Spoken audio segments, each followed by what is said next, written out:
අයිබෝවන් සුබ දවසක් සියලුම දෙනාට. ඉතින් අතත් ඇග්‍රිබිස් YouTube channel එක ඔස්සේ අපි කතා කරමින් සිටින මේ ඉරාන සහ ඊශ්‍රායල් යුද්ධමය තත්ත්වය, තේ වෙළඳපොළට සහ ඉරානයේ තේ කර්මාන්තයට කුමන ආකාරයෙන් බලපෑමක් සිද්ධ වේද, ඒක ඉන්දියාවේ සහ කෙන්යාවේ ශ්‍රී ලංකාවේ තේ කර්මාන්තයට කොහොම බලපායිද කියන කාරණේ අපි වීඩියෝ කීපයක් ඔස්සේ කතා කරා.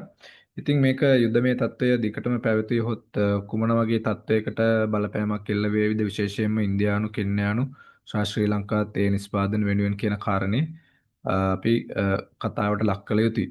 ඉතින් ඔබ දන්නවා ඉරාන යුද්ධමය තත්ත්ව අපිට අත්දැකීම් තියෙන ප්‍රධාන වශයෙන්ම ඉරාන සහ ඉරාක යුද සමයේදී ඉරානයට සතුව සල්ලි තිබ්බේ නෑ පිටරටින් තේ ආනයනය කිරීම සඳහා.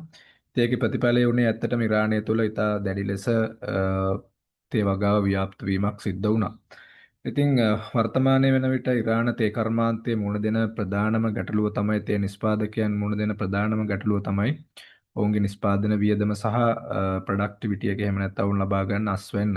ඉතින් ඔවුන්ගේ නිෂ්පාදන වියදමට සාපේක්ෂව ප්‍රධාන වශයෙන් ඉන්දියාවෙන් සහ කෙන්යාවෙන් එන අඩු මිල තේ නිසා ඔවුන්ගේ වෙළඳපළත් එක්ක ඔවුන්ට තරඟකාරීත්වයක් දීමට නොහැකි වීම නිසා ප්‍රධාන වශයෙන් ඔවුන්ගේ දේශීය කරන තේ නිෂ්පාදනය ඉතා විශාල ලෙස ඉහළ යෑමක් සිද්ධ වෙලා නැහැ.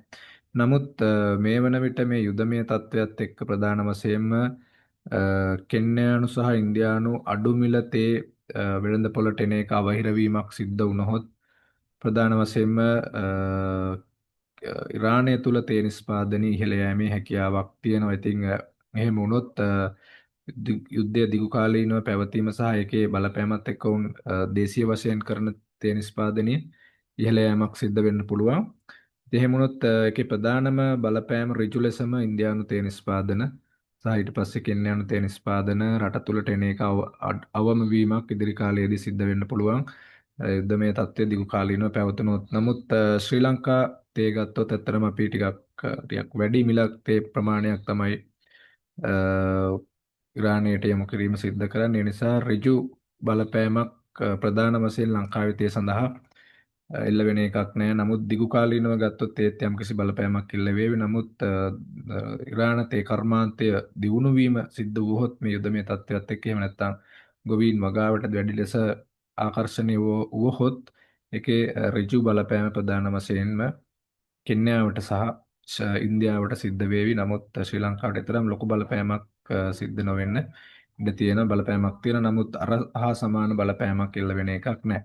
ඉතින් මේක තමයි අපි උදාහරණයක් එක කතා කරේ. මොකද ඉරාන ඉරාක යුද සමයේදී තියෙන දත්ත අධ්‍යයනය කරලා බලනකොට අපිට පේනවා ඉරානය තුළ තේ කර්මාන්තයේ ලොකු බූස්ට් එකක් සිද්ධ වෙලා තියෙනවා.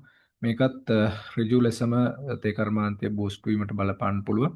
ඉතින් එහෙම වුණොත් ප්‍රධාන වශයෙන්ම ඉන්දියානු සහ කෙන්යානු තේ කර්මාන්තයට ඍජු බලපෑමක් එල්ල වේවි. ඉතින් බලමු මොකක්ද වෙන්නේ කියලා. ඉතින් අපි ඇග්‍රිබිස් YouTube channel එක ඔස්සේ මේ තොරතුරු ඔබට අරගෙන එන්නේ කර්මාන්තයේ සිද්ධ වෙන්නේ මොකක්ද සහ මේ ජියෝපොලිටිකල්ස් ඉම්පැක්ට්ස් වල බලපෑම මාකට් එකට මොකද වෙන්නේ කියන කාරණේ අපි මේ සාකච්ඡා කරමින් සිටින්. ඉතින් තවත් දවසක අලුත් වීඩියෝ එකකින් හමු වෙනතුරු වෙන සමු ගන්න ඔබට සුබ දවසක්.